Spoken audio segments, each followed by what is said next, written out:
రామ నామ వరాననే శ్రీరామ రామ రామేతి శ్రీరామ రామ రామేతి నేర్చుకోవాలి మళ్ళీ వచ్చి చెప్పాలి మీరు శ్రీరామ రామ రామేతి శ్రీరామ రామ రామేతి రమే రామే మనోరమే రమే రామే మనోరమే సహస్రనామ తత్తుల్యం సహస్రనామ తత్తుల్యం రామ నామ వరాననే రామ వరాననే రామ నామ వరాననే శ్రీరామచంద్ర భగవాన్ की श्रीरामचंद्र भगवान की सीता माता की सीता माता की आंजनेय भगवान की आंजनेय भगवान की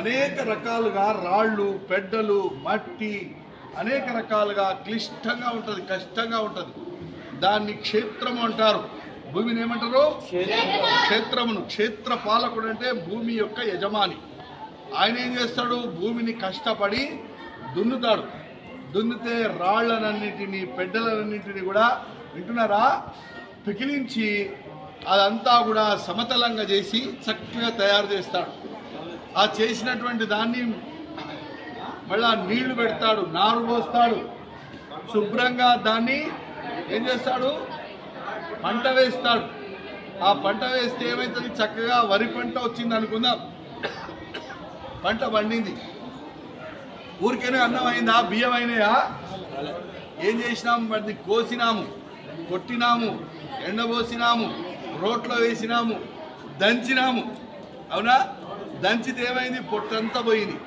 ఊకిన అన్నం అయిందా రాళ్ళు పెట్టినాము కట్టెలు పెట్టినాము కుండలో పోసినాము నీళ్లు పోసినాము ఉడకబెట్టినాము అప్పుడే అన్నం అయింది మన జీవితాలు కూడా బండబారిన భూమి లాంటిది అర్థమైందా దీనికి దానికి సమన్వయం చేసి చెప్తున్నా బండబారిన భూమి లాంటిది మన శరీరం అజ్ఞానంతో నిండుకున్నది మీకు గురువు అనేటటువంటి వాడి ద్వారా క్షేత్రపాలకుడు భూమిని ఎట్లా దున్నిండో మన అజ్ఞానాన్ని అంచెలంచెలుగా ఒకటి ఒకటి ఒకటి మనకు అంటుకున్నటువంటిదంతా కూడా తొలగింపజేసి ఏమి పవిత్రులుగా తయారు చేసి క్షేత్రంలో బియ్యాన్ని ఎలాగైతే మనం వడ్లను తీసుకొస్తామో వంట వండడానికి బియ్యాన్ని తయారు చేసుకుంటామో అట్లా మన అజ్ఞానం అంతా కూడా తొలగిపోయి జ్ఞానవంతులమై అన్నము ముద్ద కలుపుకొని నోట్లో పెట్టుకుంటే కడుపులోకి ఎలాగైతే పోతుందో మనం కూడా భగవంతుని సన్నిధానికి ఇన్ని విధాలుగా దైవాన్ని సేవిస్తూ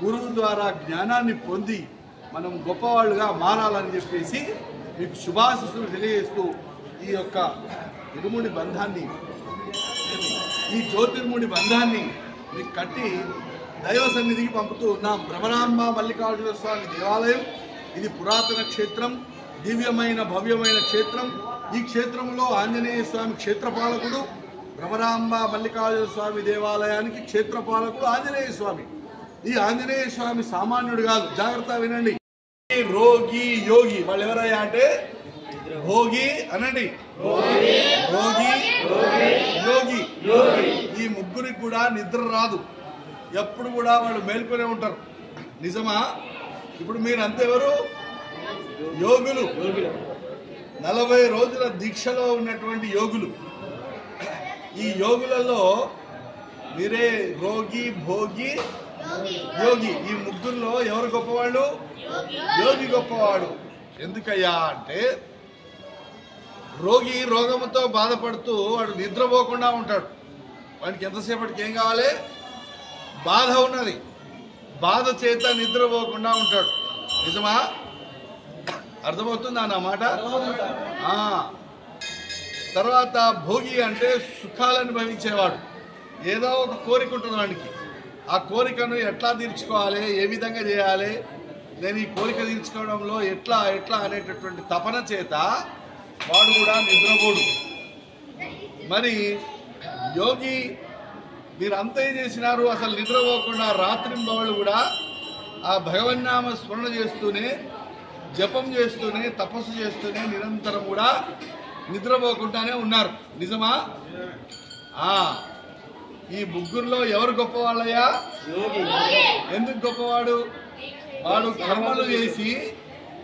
కర్మలు చేసి పాపం చేసి కష్టాలు పడుతూ రోగం తెచ్చుకొని గీక్కుంటూ బాధపడుతూ ఉన్నాడు.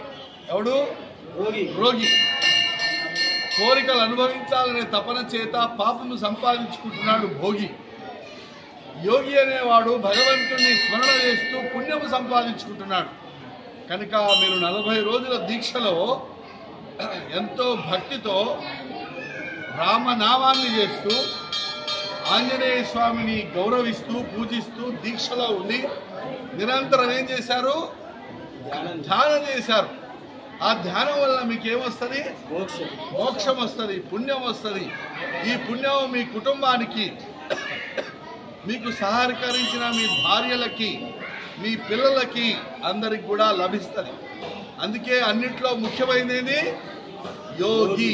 అందుకే ధ్యానం వలన, పూజ వలన, జ్ఞానం వలన మీ సంసారాలు మీరు క్షేమంగా ఉంటారు. కనుక ఈసారి 30 మంది వేసుకున్నారు. మళ్ళీ సంవత్సరానికి 300 మంది వేసుకోవాలి మన గుట్ట మీద. ఇట్లా వేసుకొని మీరు కాయ కష్టం చేసుకునేవాళ్ళు, కానీ భక్తితో చేసేవాళ్ళు మిమ్మల్ని అందరినీ కూడా సంస్కరింపజేయాలి. ఒక సంస్కారం అంటే ఏంది తెలవాలి కదా? అది కూడా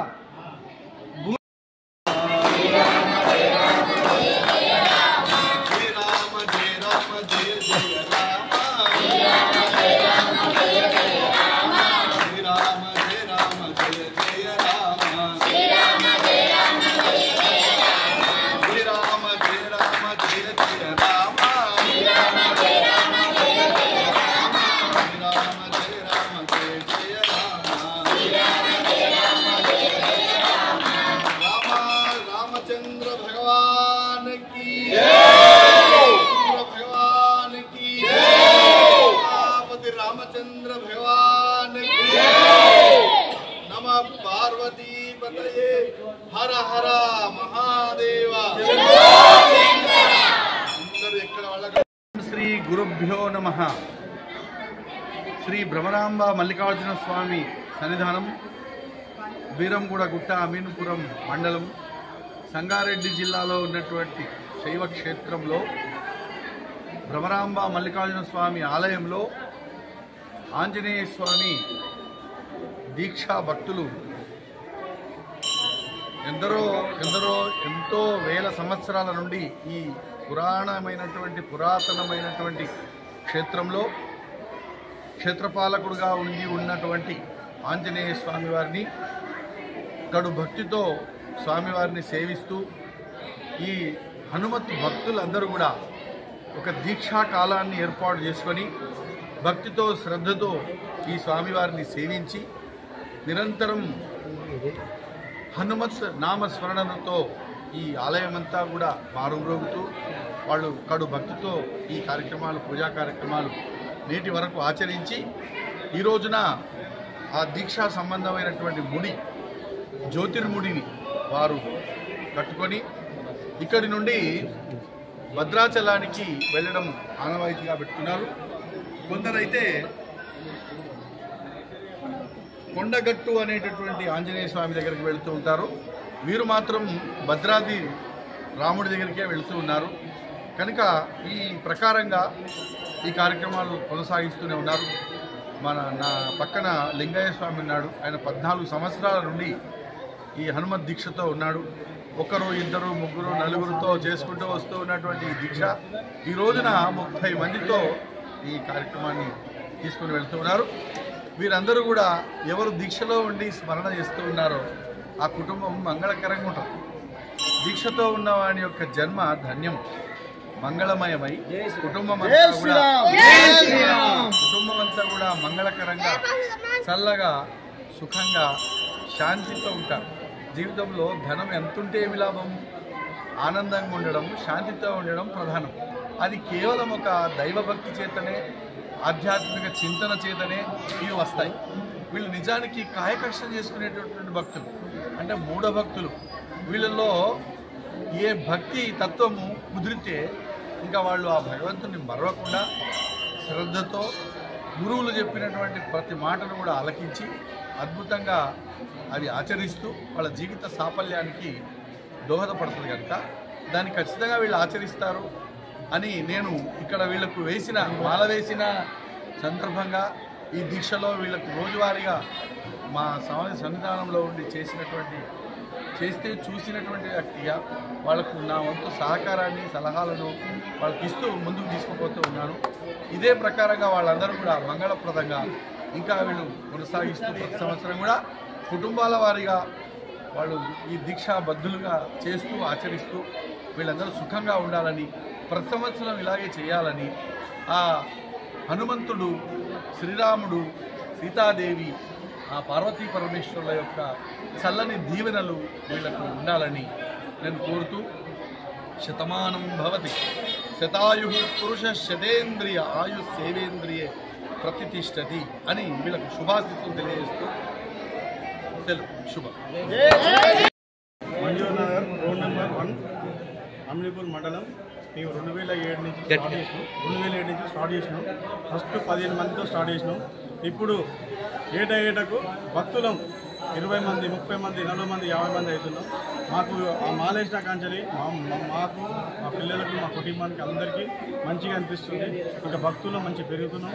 అందరూ చల్లగా చూడాలనే దేవుడు ఆశీస్సులు ఉండాలని అందరికీ, మా స్వాములకు, మా గురు స్వామి మాకు 21 రోజు మాకందరికీ మంచిగా చూసి మమ్మల్ని అందరినీ ఒక బిడ్డ లెక్క చూసి అందరు దీవించి మమ్మల్ని కాపాడాడు. అటనే మా అంజన్న, రామవార, సీతమ్మ, లక్ష్మణ మమ్మల్ని ఎల్లప్పుడూ చల్లగా చూడాలని, ఆ దీవెన ఉండాలని కోరుకుంటున్నాం. జై హనుమాన్. జై హనుమాన్ స్వాములందరికీ. ఈరోజు మన బిరంగూడ అమీన్పూర్ మంజీరనగర్ కాలనీ నుండి మన శ్రీ రామదూత భక్త బృందం మరి గత 15 సంవత్సరాల నుంచి ప్రతి సంవత్సరం మనము హనుమాన్ మాల వేయడం జరుగుతుంది. మరి అదేవిధంగా ఈ సంవత్సరం కూడా మళ్ళీ మనం కొండగట్టుకెళ్ళి మన అర్ధమండల ఈ హనుమాన్ దీక్ష మాల వేసుకొని మరి మన గురుగారు అయినటువంటి మన లింగయ్య స్వామి గారు మరి నిత్యం మనకు ప్రతిరోజు పొద్దున లేచిన కానుండి ఏం చేయాలి, ఎట్లా ఉండాలి, దీక్ష ఏ విధంగా చేయాలి, ఏం చేయాలి, కన్యాసాయం చేయాలి, గురుసాయం చేయాలి, సత్యసాయం చేయాలని ప్రతి ఒక్కటి నిత్యం స్వామి మనందరికీ ఉండి మనం 32 మంది ఈ సంవత్సరం మాలేసినాం. మరి 1 సంవత్సరం మంది కూడా ప్రతిదీ కూడా గురుస్వామి గారు మరి మాలల పూజల విధంగా కానీ ఏ విధంగా అయినా కూడా మరి మనందరికీ మరి గురుస్వామి మంచిగా మనకు అన్నీ నేర్పిండు, అన్నీ చెప్పిండు. మరి ఇదే విధంగా మళ్ళీ వచ్చే సంవత్సరం కూడా మనందరూ ఆ స్వామి కొండగట్టు అంజన్న స్వామి దయ వల్ల మనందరం మంచిగా పిల్లవాపతో కలగలని మంచి సంతోషంగా ఉండి మరి ఇదే విధంగా మళ్ళీ ఇంకా 30 మందికి ఇంకొక 50 మంది కలిపి మళ్ళీ వచ్చే సంవత్సరం కూడా వేసి మంచిగా వచ్చేసారి మండే మార్కెట్ నుండి మన శివాలయం కట్టగమ్మ దాకా శోభయాత్ర చేసి మంచిగా ఇంకా ఘనంగా చేస్తామని మరి కోరుకుంటాం. అదేవిధంగా మరొకసారి మన గురుస్వామి గారికి ఇన్ని రోజులు అర్ధమండల దీక్ష చేసినందుకు మరి మనందరినీ తన సొంత బిడ్డలాగా కాపాడి ప్రతి దానికి చూసినందుకు ప్రత్యేకంగా మన స్వాముల తరపున కృతజ్ఞతలు తెలుపుతున్నాం. జై శ్రీరామ్.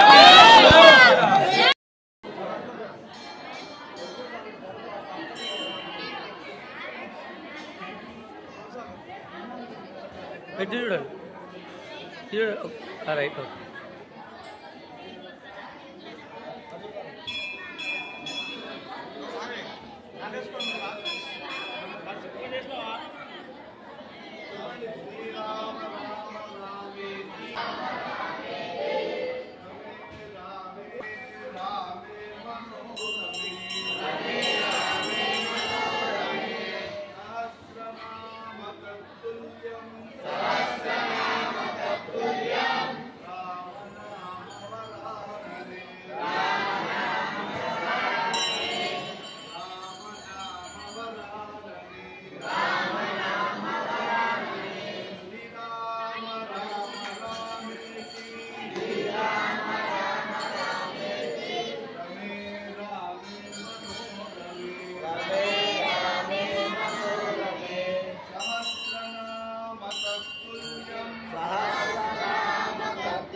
చూడకు సార్.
ఇక్కడ చూడండి, ఇక్కడ ఇక్కడ ఇక్కడ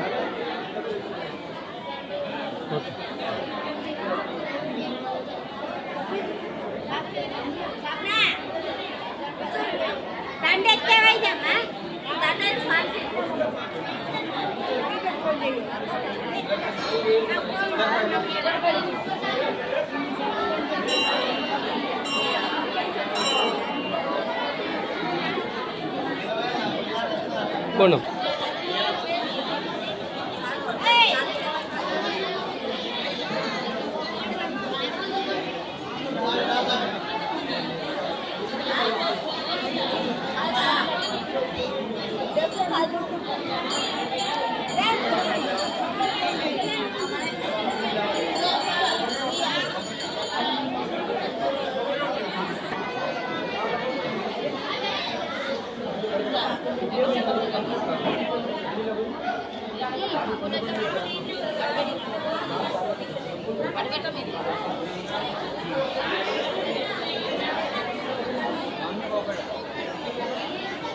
చూడు ఒకసారి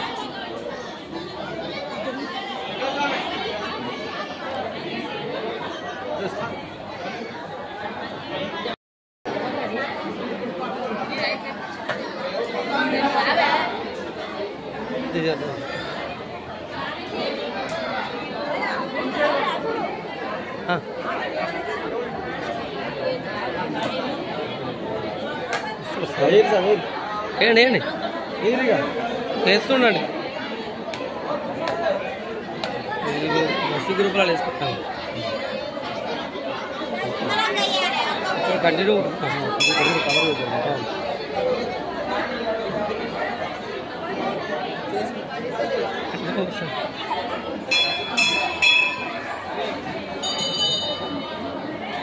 పెట్టా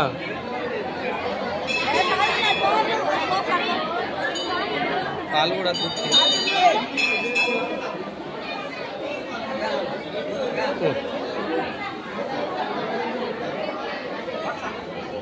పట్టుకోండి ఒకసారి కుటుంబమా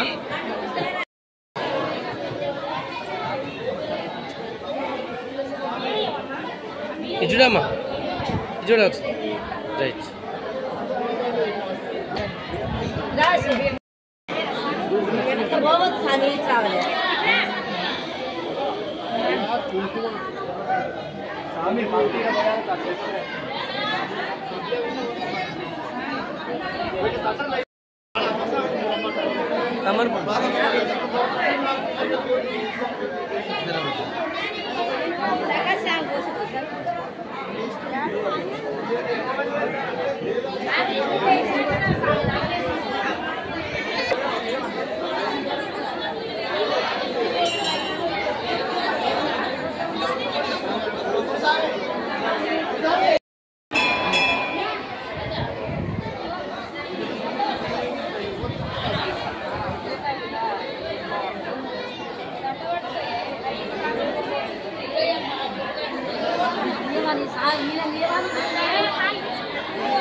ఆంజనేయుడు అయితే సుగ్రీవుడు, సుగ్రీవుడు ఒకడు ఆంజనేయుడు. ఇక్కడే దేవతలు చూడండి ఎంత బ్రహ్మాండంగా వాళ్ళు అలంకరించినారు. మన శుభం భూయాలు. ఈ మూట ఒక్కటి పెడితే ఇంకా బాగుంటుంది, చాలా బాగుంటుంది. మనం చేతికిచ్చేద్దామని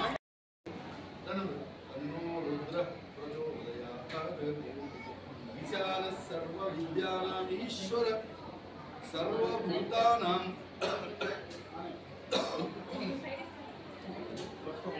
అందరూ బయట స్వామివారి హారతి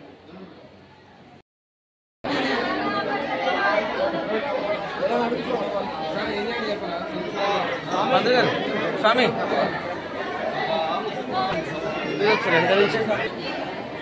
స్వామి ఎక్కడ ఎక్కడ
ಎಲ್ಲ ಎಂತ ಮೆಟ್ಲುಂಟದು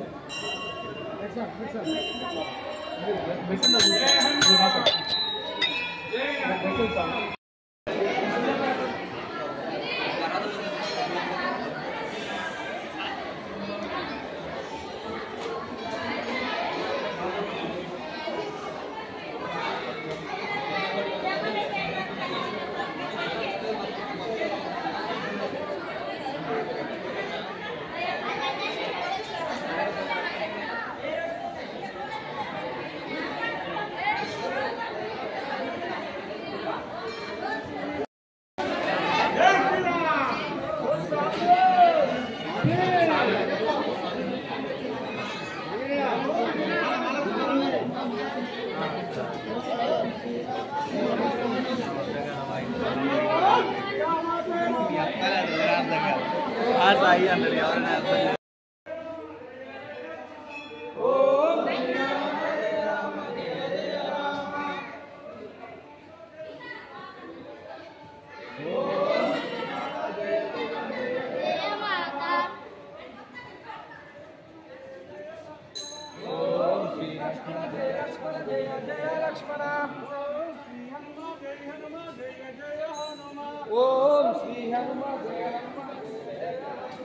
ఓం శ్రీ హనుమా జయ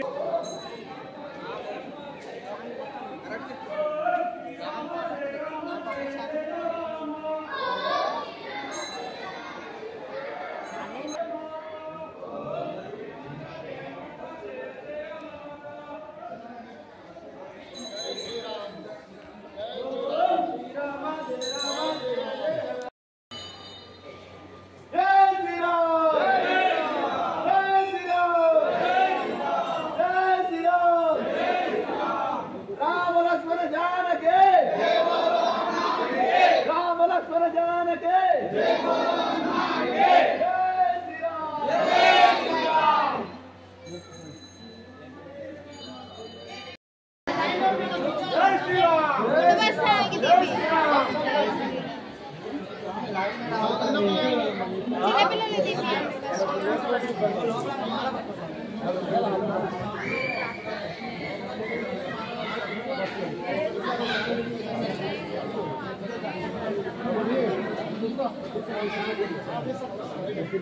శ్రీరామ్ జై శ్రీరామ్ జై హనుమాన్ జై హనుమాన్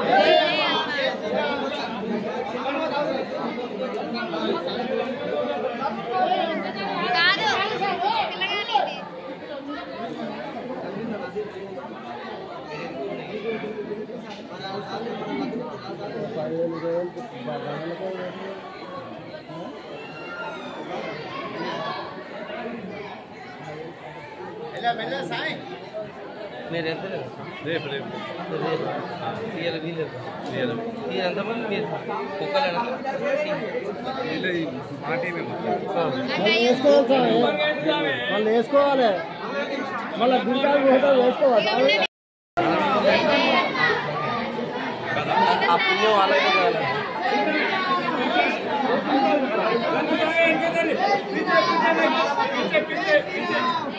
జరుగుతాయి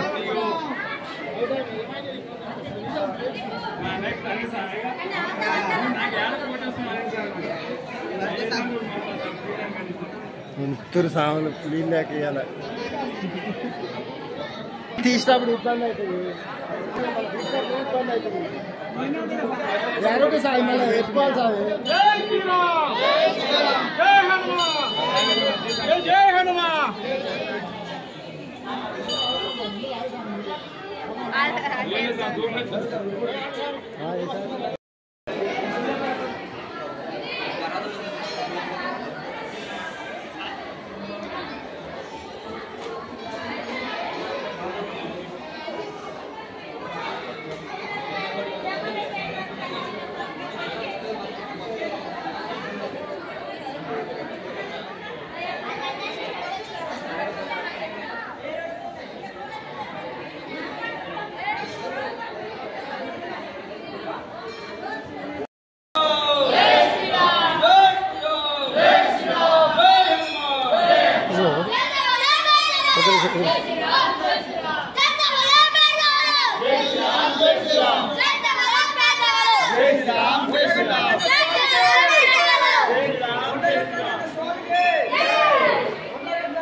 जय श्री राम जय श्री राम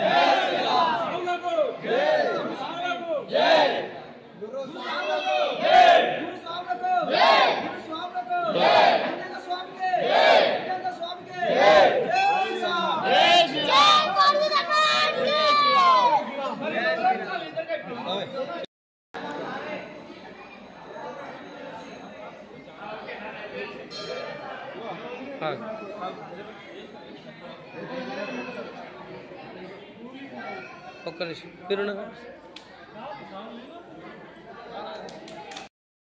అనేక రకాలుగా రాళ్ళు పెడ్డలు మట్టి అనేక రకాలుగా క్లిష్టంగా ఉంటుంది, కష్టంగా ఉంటుంది. దాన్ని క్షేత్రము అంటారు. భూమిని ఏమంటారు? క్షేత్రమును. క్షేత్ర పాలకుడు అంటే భూమి యొక్క యజమాని. ఆయన ఏం చేస్తాడు? భూమిని కష్టపడి దున్నుతాడు. దున్నితే రాళ్లనన్నింటినీ పెడ్డలన్నింటినీ కూడా వింటున్నారా పికిలించి అదంతా కూడా సమతలంగా చేసి చక్కగా తయారు చేస్తాడు. ఆ చేసినటువంటి దాన్ని మళ్ళా నీళ్లు పెడతాడు, నారు పోస్తాడు, శుభ్రంగా దాన్ని ఏం చేస్తాడు? పంట వేస్తాడు. ఆ పంట వేస్తే ఏమవుతుంది? చక్కగా వరి పంట వచ్చింది అనుకుందాం. పంట పండింది, ఊరికేనే అన్నం అయిందా? బియ్యం అయినాయా? ఏం చేసినాము? వాటిని కోసినాము, కొట్టినాము, ఎండబోసినాము, రోట్లో వేసినాము, దంచినాము. అవునా? దంచితే ఏమైంది? పొట్టంతా పోయింది.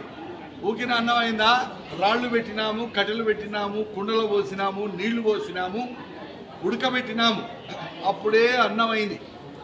మన జీవితాలు కూడా బండబారిన భూమి లాంటిది. అర్థమైందా? దీనికి దానికి సమన్వయం చేసి చెప్తున్నా. బండబారిన భూమి లాంటిది మన శరీరం, అజ్ఞానంతో నిండుకున్నది. మీకు గురువు అనేటటువంటి వాడి ద్వారా క్షేత్రపాలకుడు భూమిని ఎట్లా దున్నిండో మన అజ్ఞానాన్ని అంచెలంచెలుగా ఒకటి మనకు అంటుకున్నటువంటిదంతా కూడా తొలగింపజేసి పవిత్రులుగా తయారు చేసి క్షేత్రంలో బియ్యాన్ని ఎలాగైతే మనం వడ్లను తీసుకొస్తామో, వంట వండడానికి బియ్యాన్ని తయారు చేసుకుంటామో, అట్లా మన అజ్ఞానం అంతా కూడా తొలగిపోయి జ్ఞానవంతులమై అన్నము ముద్ద కలుపుకొని నోట్లో పెట్టుకుంటే కడుపులోకి ఎలాగైతే పోతుందో, మనం కూడా భగవంతుని సన్నిధానికి ఇన్ని విధాలుగా దైవాన్ని సేవిస్తూ గురువు ద్వారా జ్ఞానాన్ని పొంది మనం గొప్పవాళ్ళుగా మారాలని చెప్పేసి మీకు శుభాశిస్సులు తెలియజేస్తూ ఈ యొక్క ఇరుముడి బంధాన్ని, ఈ జ్యోతిర్ముడి బంధాన్ని మీకు కట్టి దైవ సన్నిధికి పంపుతూ ఉన్నాం. భ్రమరాంబ మల్లికార్జున స్వామి దేవాలయం ఇది పురాతన క్షేత్రం, దివ్యమైన భవ్యమైన క్షేత్రం. ఈ క్షేత్రంలో ఆంజనేయ స్వామి క్షేత్రపాలకుడు. భ్రమరాంబ మల్లికార్జున స్వామి దేవాలయానికి క్షేత్రపాలకుడు ఆంజనేయ స్వామి. ఈ ఆంజనేయ స్వామి సామాన్యుడు కాదు, జాగ్రత్త వినండి. రోగి యోగి వాళ్ళు ఎవరయ్యా అంటే భోగి అనండి, రోగి యోగి. ఈ ముగ్గురికి కూడా నిద్ర రాదు, ఎప్పుడు కూడా వాళ్ళు మేల్కొనే ఉంటారు. నిజమా? ఇప్పుడు మీరు అంతెవరు? యోగులు. 40 రోజుల దీక్షలో ఉన్నటువంటి యోగులు. ఈ యోగులలో మీరే రోగి భోగి యోగి. ఈ ముగ్గురులో ఎవరు గొప్పవాళ్ళు? యోగి గొప్పవాడు. ఎందుకయ్యా అంటే రోగి రోగముతో బాధపడుతూ వాడు నిద్రపోకుండా ఉంటాడు. వాడికి ఎంతసేపటికి ఏం కావాలి? బాధ ఉన్నది, బాధ చేత నిద్రపోకుండా ఉంటాడు. నిజమా? అర్థమవుతుందా నా మాట? తర్వాత భోగి అంటే సుఖాలను అనుభవించేవాడు. ఏదో ఒక కోరిక ఉంటుంది వాడికి. ఆ కోరికను ఎట్లా తీర్చుకోవాలి, ఏ విధంగా చేయాలి, నేను ఈ కోరిక తీర్చుకోవడంలో ఎట్లా అనేటటువంటి తపన చేత వాడు కూడా నిద్రపోడు. మరి యోగి మీరంతా ఏం చేసినారు? అసలు నిద్రపోకుండా రాత్రింబవళ్ళు కూడా ఆ భగవన్నామ స్మరణ చేస్తూనే, జపం చేస్తూనే, తపస్సు చేస్తూనే నిరంతరం కూడా నిద్రపోకుండానే ఉన్నారు. నిజమా? ఈ ముగ్గురులో ఎవరు గొప్పవాళ్ళయ్యా? ఎందుకు గొప్పవాడు? వాడు కర్మలు చేసి పాపము చేసి కష్టాలు పడుతూ రోగం తెచ్చుకొని గీక్కుంటూ బాధపడుతూ ఉన్నాడు. ఎవడు? రోగి. కోరికలు అనుభవించాలనే తపన చేత పాపము సంపాదించుకుంటున్నాడు భోగి. యోగి అనేవాడు భగవంతుని స్మరణ చేస్తూ పుణ్యము సంపాదించుకుంటున్నాడు. కనుక మీరు 40 రోజుల దీక్షలో ఎంతో భక్తితో రామనామాన్ని చేస్తూ ఆంజనేయ స్వామిని గౌరవిస్తూ పూజిస్తూ దీక్షలో ఉండి నిరంతరం ఏం చేశారు? ధ్యానం చేశారు. ఆ ధ్యానం వల్ల మీకు ఏమొస్తుంది? మోక్షం వస్తుంది, పుణ్యం వస్తుంది. ఈ పుణ్యం మీ కుటుంబానికి మీకు సహకరించిన మీ భార్యలకి మీ పిల్లలకి అందరికి కూడా లభిస్తుంది. అందుకే అన్నిట్లో ముఖ్యమైనది యోగి. అందుకే ధ్యానం వలన, పూజ వలన, జ్ఞానం వలన మీ సంసారాలు మీరు క్షేమంగా ఉంటారు. కనుక ఈసారి 30 మంది వేసుకున్నారు, మళ్ళీ సంవత్సరానికి 300 మంది వేసుకోవాలి మన గుట్ట మీద. ఇట్లా వేసుకొని మీరు కాయ కష్టం చేసుకునేవాళ్ళు, కానీ భక్తితో చేసేవాళ్ళు మిమ్మల్ని అందరినీ కూడా సంస్కరింపజేయాలి. ఒక సంస్కారం అంటే ఏంది తెలవాలి కదా. అది కూడా ఆయన పాదాల కింద ఇప్పుడు మన వీడియోగ్రాఫర్ గారు అది ఒకసారి చూపిస్తాడు. ఆయన పాదాల కింద ఎవరున్నారు? శనీశ్వరుడు ఉన్నాడు, శనిదేవుడు. ఆయన తొక్కి పెట్టేవాడి శక్తి ఎవరికి ఉంటుంది? శివుడికి మాత్రమే ఉంటుంది. ఇక్కడ శివుడు ఆంజనేయుడు వేరు కాదు, అవునా? ఆంజనేయుడు శివాంశ సంభూతుడు కనుక ఇక్కడ ఆంజనేయుడైనా శివుడైనా ఒకటే. ఆంజనేయుని స్మరిస్తున్నారంటే శివుడిని దర్శిస్తున్నట్టే. ఆయన నటరాజ స్వామి పాదాల కింద ఉంటున్నారు. ఎవరు? శనీశ్వరుడు. అట్లా ఆంజనేయ స్వామి శివాలయంలో క్షేత్రపాలకుడై ఉండి ఆ శనేశ్వర భగవానుని ఒకసారి తొక్కిపెట్టి అట్లా ఉంచి ఉన్నటువంటి దివ్యమైన క్షేత్రం మన భ్రమరాంబ మల్లికార్జున స్వామి దేవాలయం వీరంగూడ గుట్ట. ఈ క్షేత్రంలో మీరందరూ మాల వేసుకొని 40 రోజులు దీక్షగా స్వామివారిని ఆరాధించి కీర్తించి పూజించిన పుణ్యము మీకు 1000 రెట్లు లభిస్తాయి. నేను ఇప్పటికి కూడా ఇంతకు ముందు కూడా శ్రీరామ రామ రామేతి శ్రీరామ రామ రామేతి రమే రామే మనోరమే సహస్రనామ తత్తుల్యం రామ రామ రామే అంటే శ్రీరామ అని ఆ భగవంతుడు